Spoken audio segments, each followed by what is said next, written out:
So again, my name is Brenda Wolfson, and I lost my eldest grandson, Yanai Kaminka, on October 7th.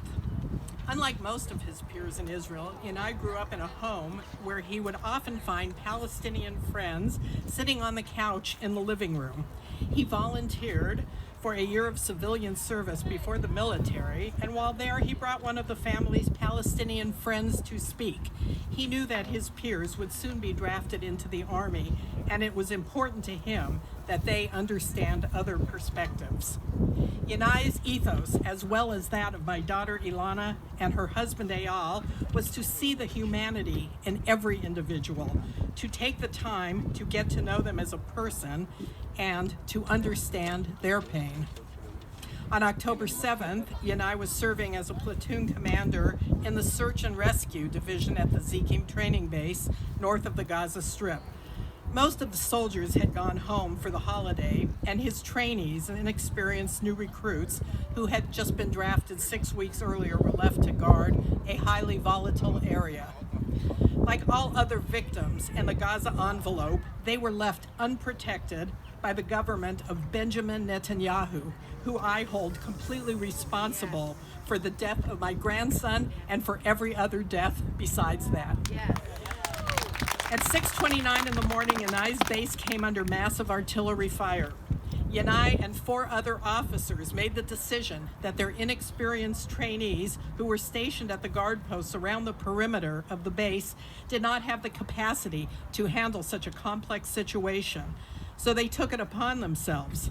The young officers and their sergeants ran out and took over and sent the trainees back to the relative safety of the bomb shelters. That was Yanai. He was only 20 years old, but he saw himself as a parent to his soldiers. He would sacrifice his scant hours of sleep to visit his soldiers at their guard posts and get to know them, their fears, their pains, and their aspirations.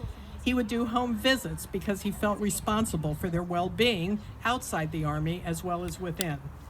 Just as any parent would put their life on the line to protect their child, he and others put their lives on the line to protect their soldiers. In addition to the 90-plus trainees, there were also 30 civilians on the base.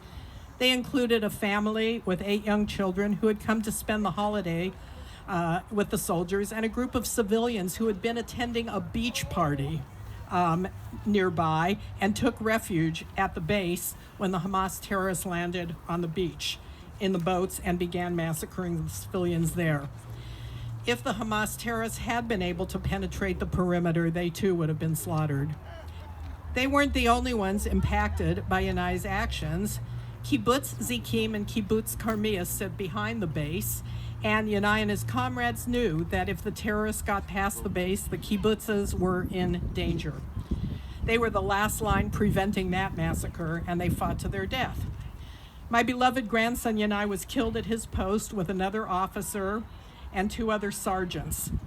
There were 3 brave women fighters who saved the lives not only of the trainees at the base, the civilians at the party, but the hundreds of people living in the nearby kibbutzim where there were no casualties, unlike at the kibbutzim and other places in the Gaza envelope. But despite this terrible loss to our family and my hatred of Hamas, a group that intentionally endangers its own civilians to create victims, my family in Israel continues to press for peace. My daughter Ilana Kaminka, Yanai's mother, who has been a peace activist for years in Israel, will be telling her story in a few hours in Tel Aviv. In her words, and I quote, "Compassion and humanity is the only way.